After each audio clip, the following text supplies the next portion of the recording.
अध्ययन, आराध्य और आध्यात्म के समायोजन से भारत बनेगा विश्व गुरु। अंतर्राष्ट्रीय कार्यशाला में विश्व गुरु के रूप में भारत के पुनरुत्थान पर हुई चर्चा। जागृत भारत विश्व गुरु के रूप में भारत का पुनरुत्थान विषय पर world peace institute of United Nations यानी WPI नई दिल्ली स्थित कॉन्स्टिट्यूशन क्लब ऑफ इंडिया में एक अंतर्राष्ट्रीय कार्यशाला का आयोजन किया गया। इस कार्यशाला का मकसद विश्व गुरु के रूप में भारत का पुनरुत्थान कैसे और किस स्तर पर हो रहा है, इस पर चर्चा हुई। इसकी खास वजह है अध्ययन, आराध्य और आध्यात्म का समायोजन, जो भारत को फिर से विश्व का सिरमौर बना सकता है। WPI के अंतर्राष्ट्रीय निर्देशक डॉक्टर अभिन्ना होता ने अपने उद्घाटन भाषण के दौरान इन महत्वपूर्ण बातों पर रोशनी डाली।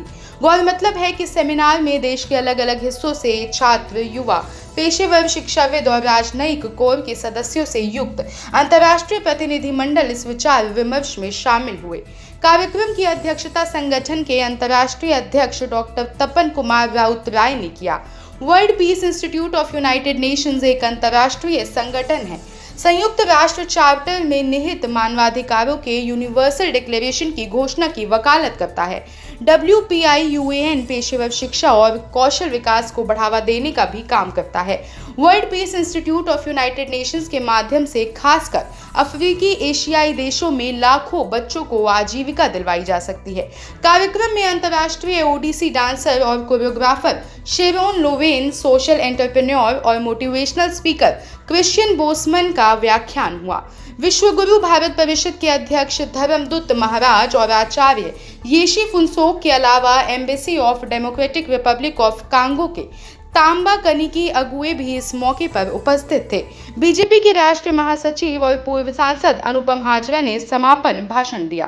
तो ये बहुत ही अभी जो करंट सिनेरियो में बहुत ही एक रेलेवेंट प्रोग्राम है और मैं इंस्टीट्यूट का तहे दिल से शुक्रिया अदा करना चाहता हूँ, क्योंकि अभी पूरा दुनिया में जैसे एक रेस्टलेस सिचुएशन चल रहा है, वहाँ पे इंडिया ने जो लीडरशिप दिखाया है, मतलब it has been a lesson for other countries, and India has already shown its the way how to lead. India is leading the entire rest of the countries which are suffering from either economic crisis or their insurgency is going on.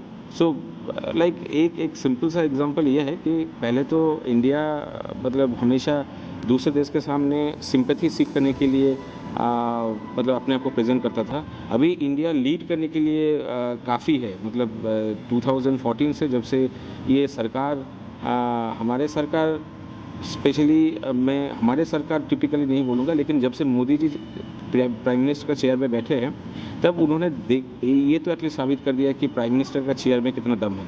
तो इसीलिए you have seen during Ukraine Russia war कि भारत अभी ऐसा एक platform में आ गया है कि भारत के एक इशारा में वर्ल्ड वॉर लाइक सिचुएशन भी 6 घंटे के लिए विराम लेता है, ताकि स्टूडेंट्स लोग जहाँ पे मतलब जो लोग वहाँ पे यूक्रेन को रेस्क्यू करने के लिए ये हैव ऑलरेडी सीन। तो इस कॉन्टेक्स्ट में अभी का ये जो वर्कशॉप है, मैं इंस्टीट्यूट को I really admire that the spirit of the institute that they have chosen such A relevant topic keeping in view the current context.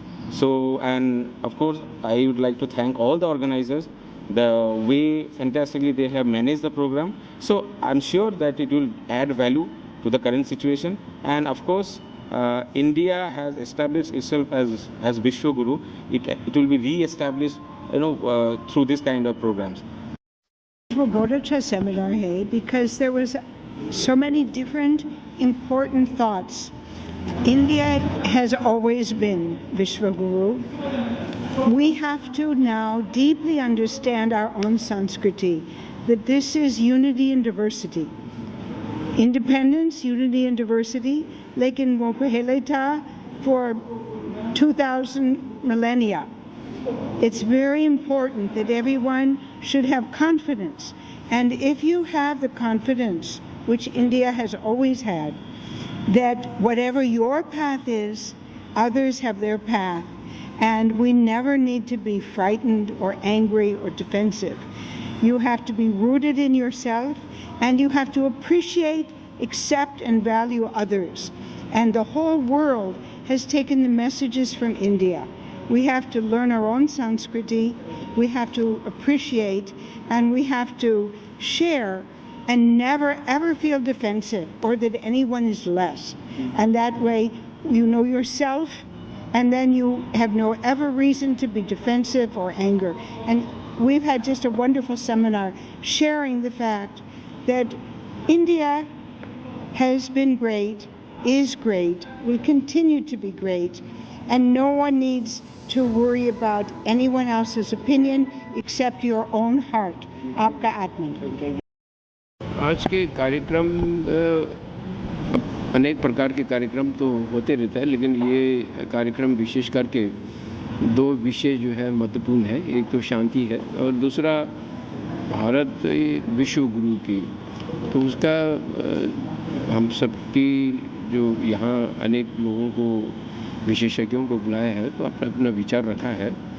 और विचार तो कोई नया तो हम नहीं कहने के होता है, हम सबको वही जो है उसको दोहराना है। जो परंपरा जो है वो हम लोगों को जो वही लोगों को दोबारा दोहराना, ये एक है। और दूसरा ये जितने जो अपनी जीवन में जो क्षमता है उन लोगों को भी उस शांति और विश्व गुरु के एक उद्देश्य को लेकर जो उनको अवार्ड प्रदान किया है, वो भी उन लोगों के जिज्ञासा को बढ़ाने के लिए भी महत्वपूर्ण है। और संस्था का लक्ष्य के अनुसार लोगों को एक दिशा देना, लोगों के लिए एक प्लेटफॉर्म देना, वो भी एक महत्वपूर्ण है। Today's program organized by the World Peace Institute of United Nations is our endeavor to promote global peace, stability worldwide. Organization has been working on this kind of themes earlier also.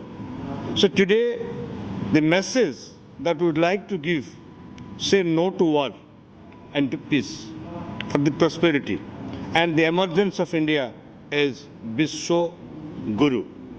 As we are mentioning, the great Indian tradition believes in world as a family. That is, Ayangveto, Nijabeti, Ganana, Laguchetasam, Udara, Charitanantu, Vasudhaiva Kutumbakam. So that message we have given clearly.